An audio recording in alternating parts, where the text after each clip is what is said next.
Di dunia ini sekarang tengah terjadi peperangan yang sangat luar biasa.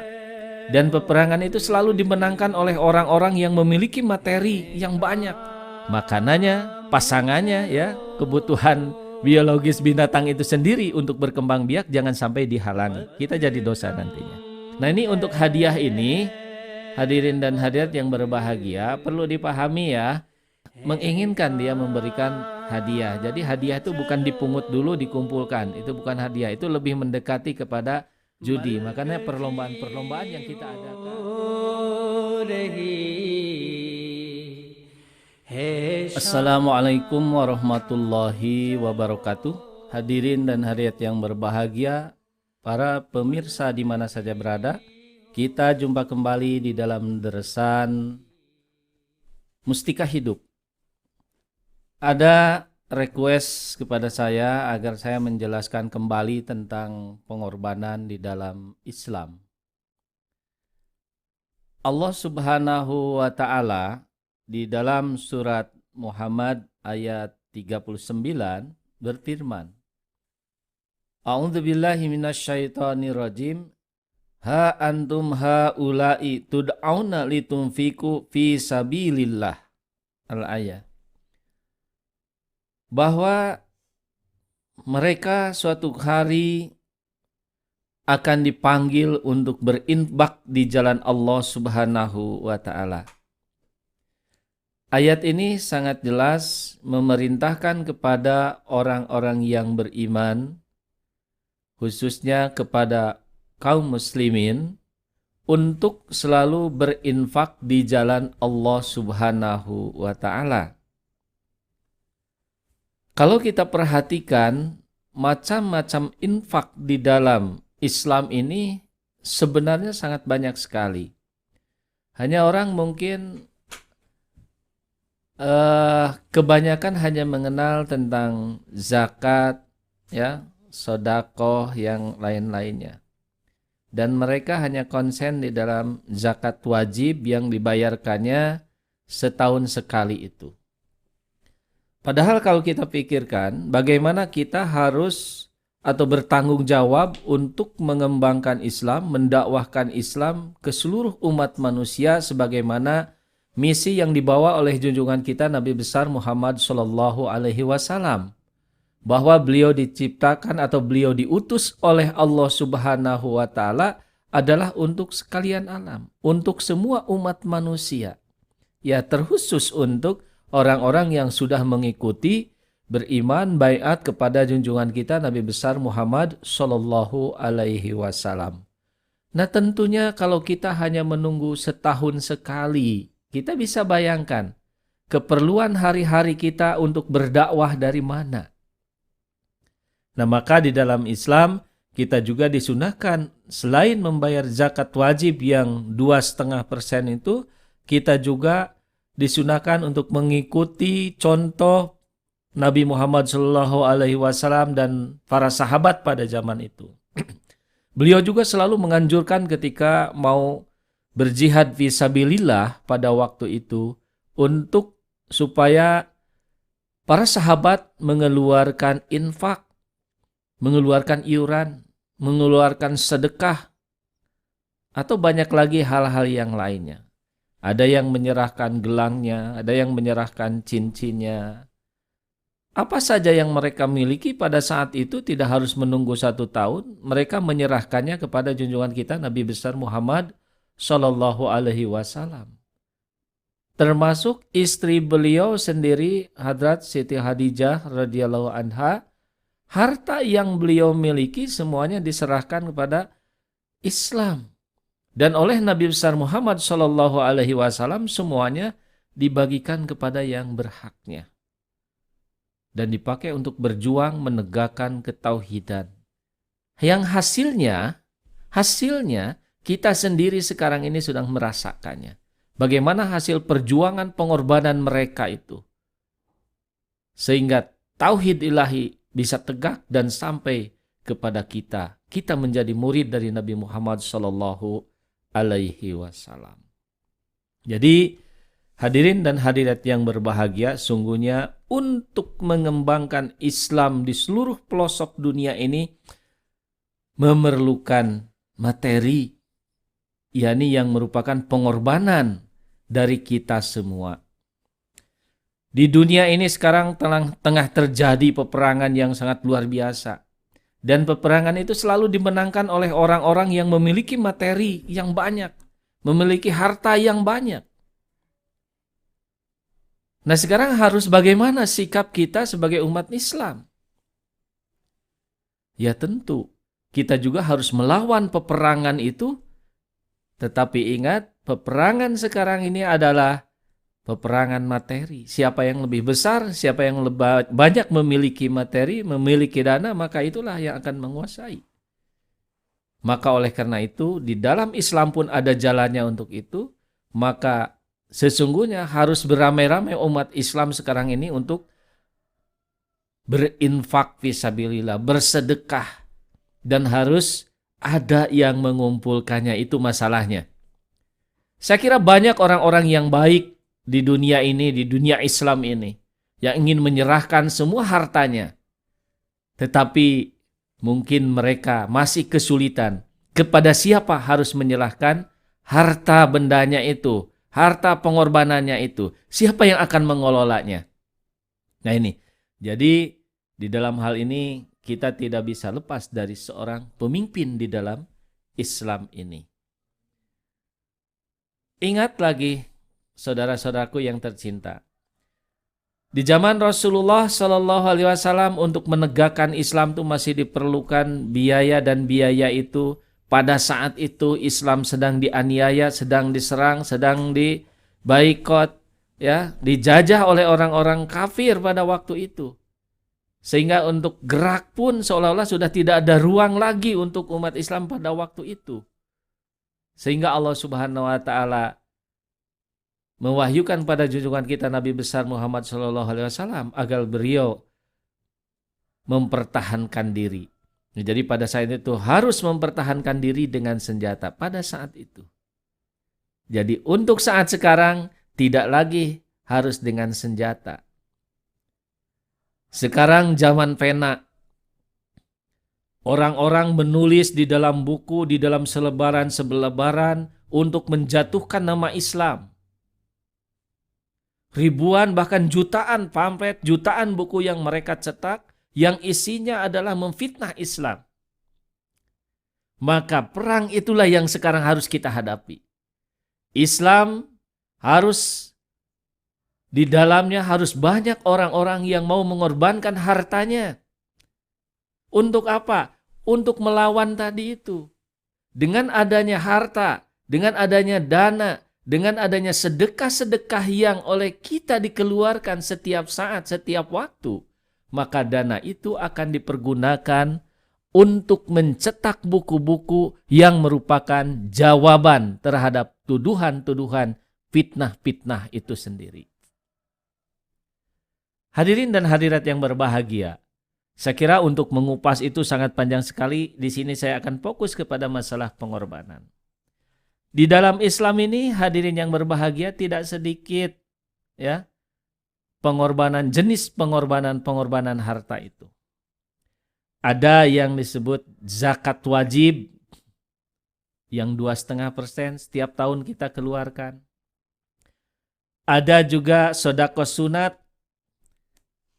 dan ini diberikan kepada orang yang meminta pertolongan. Kemudian yang kedua diberikan untuk orang yang tidak bisa menyatakan kebutuhannya. Jadi orang yang benar-benar minta pertolongan dan orang yang tidak bisa menyatakan pertolongannya. Jadi ini ya sudah jelas yang pertama ya, sedekah ini kita memberikannya kapan saja orang itu minta tolong, mengungkapkannya kepada kita, ya, maka kita akan memberikannya. Tetapi di dalam pengorbanan yang kedua ini, sedekah sunat ini, kita juga harus memperhatikan di antara kita, sesama Islam, sesama makhluk Allah Subhanahu wa taala, yaitu orang yang tidak bisa menyatakannya mungkin karena malu dan lain sebagainya. Padahal mereka kekurangan. Nah, kita yang harus peduli di dalam hal ini. Kita memberikan kepada orang-orang yang tidak sanggup menyatakan. Atau ini juga artinya adalah kita memberikan sedekah, memberikan infak kepada siapa? Kepada makhluk-makhluk Allah lainnya. Mungkin saudara-saudaraku tercinta memelihara ikan yang tempatnya istilahnya akuarium lah sekarang. Maka kita harus memperhatikan makanannya. Jangan sampai binatang itu tersiksa. Dan yang paling penting adalah yang harus diberikan kepada mereka itu pasangannya. Karena semua makhluk diciptakan oleh Allah Ta'ala itu berpasang-pasangan dan untuk berkembang biak. Nah, potensi itu jangan sampai dijegal oleh kita. Ya, disunat oleh kita. Binatang yang kita pelihara pun harus ada pasangan. Apakah ikan, apakah burung, atau apa saja yang kita miliki, yang kita pelihara. Dan sekarang banyak sekali orang mengumpulkan binatang-binatang. Itu yang harus diperhatikan, ya. Jadi makanannya, pasangannya, ya, kebutuhan biologis binatang itu sendiri untuk berkembang biak jangan sampai dihalangi. Kita jadi dosa nantinya. Kemudian pengorbanan yang ketiga, pengeluaran untuk kepentingan jemaat. Jadi karena kita ini adalah sebuah jemaat atau sebuah organisasi, suatu organisasi akan maju, sebuah jemaat akan maju ketika ada pengorbanan di dalamnya. Jadi tidak harus menunggu yang zakat setiap tahun tadi. Tetapi inilah infak. Infak itu adalah iuran, ya. Nah, kalau di dalam bahasa Urdu kan candah. Nah, jadi candah ini adalah iuran yang dikeluarkan dari penghasilan atau setiap penghasilan yang masuk ke dalam saku kita. Maka kita keluarkan 1/16-nya, 1/10 atau 1/3 sesuai kemampuan kita, ya. Jadi di zaman Rasulullah Shallallahu Alaihi Wasallam juga ada kan orang yang datang pada Rasulullah, ya Rasulullah, saya tidak banyak punya anak, hanya memiliki satu anak perempuan, dan saya bermaksud untuk menyerahkan harta ini semuanya ke dalam Islam. Tapi Rasulullah mengatakan, untuk kamu terlalu besar itu. Kemudian si sahabat itu karena memang berkeinginan untuk mengorbankan hartanya itu, bagaimana ya Rasulullah kalau setengahnya, 50%? Itu pun bagi kamu terlalu besar. Akhirnya si sahabat itu, bagaimana ya Rasulullah kalau 1/3-nya saya serahkan kepada Islam ini? Nah, maka Rasulullah, cukuplah bagi kamu 1/3. Karena kamu punya anak, ya, punya keturunan, jangan sampai keturunan kalian ini ditinggalkan dalam keadaan miskin. Kenapa? Karena kadal fakru ayakuna kufron. Kefakiran, kemiskinan itu mendekatkan kepada kekafiran. Jadi pengorbanan yang ketiga ini yang dikumpulkan oleh satu jemaat, oleh seorang pemimpinnya di situ dan ditampung, dimasukkan ke dalam Baitul Mal, dan itu adalah untuk keperluan harian di dalam mengembangkan Islam, menegakkan ketauhidan ini.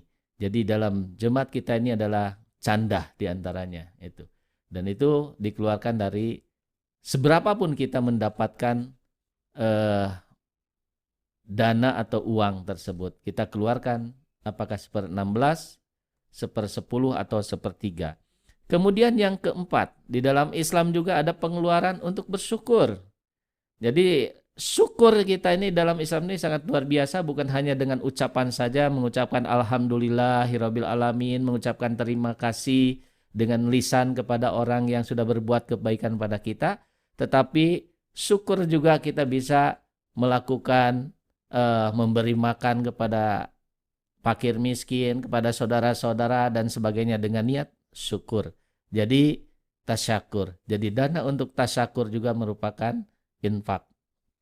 Kemudian Islam mengajarkan di bulan puasa terutama fidyah itu juga adalah merupakan pengeluaran materi atau harta yang kita miliki. Kemudian kafarah atau tolak bala, ini juga merupakan pengorbanan yang ada di dalam Islam. Yang ketujuh, bantuan atau sokongan sosial. Nah, banyak sekali sekarang keperluannya ya untuk peduli terhadap lingkungan kita, terhadap sesama kita. Kita mengeluarkan sokongan, mengeluarkan bantuan untuk sosial, dan ini sudah terbiasa ya, dan ini perlu diteruskan. Kemudian hak jasa. Jadi ketika orang bekerja atau melakukan sesuatu, kemudian kita memberikan jasanya atau sebaliknya, kita mendapatkan jasa dari orang lain. Jadi ini ada. Kemudian untuk pertolongan, ya, fakir miskin dan lain-lainnya, itu juga kita harus mengeluarkan. Dan yang ke-10, hadiah. Nah, ini untuk hadiah ini, hadirin dan hadirat yang berbahagia, perlu dipahami ya, kalau di kita ini sering mengadakan pertandingan voli bola, sepak bola, bulu tangkis dan sebagainya, ya. Nah, kemudian kita menarik iuran dari setiap klubnya itu. Dari setiap orang yang mau mengikuti perlombaan itu, kita menarik iuran, dikumpulkan. Kemudian setelah terkumpul, dana itu dijadikan atau dibelikan kambing lah, dibelikan apa saja itu untuk hadiah. Itu istilah kita di sini. Nah, jadi sebenarnya yang dikatakan hadiah tidak seperti itu, tidak ditarik, tidak ada pungutan, ya. Jadi mungkin ada donatur memiliki harta, ya, yang cukup, kemudian dia ingin menghadiahkan kepada orang-orang yang punya keahlian, kemudian diadakan perlombaan, pertandingan, siapa yang jadi juara 1, juara 2, juara 3, dan seterusnya, dia akan mendapatkan hadiah. Jadi itu keluar dari seseorang yang menginginkan dia memberikan hadiah. Jadi hadiah itu bukan dipungut dulu dikumpulkan, itu bukan hadiah, itu lebih mendekati kepada judi. Makanya perlombaan-perlombaan yang kita adakan, entah Agustusan dan sebagainya, kadang-kadang mengakibatkan perselisihan ketika kita mengadakan persahabatan itu. Judulnya kita persahabatan, pertandingan persahabatan. Tetapi karena mereka punya pengeluaran, merasa memiliki, ya, takut hadiahnya jatuh kepada orang lain, kita sudah mengadakan iuran, kita sudah mungut dari sana sini, gitu kan?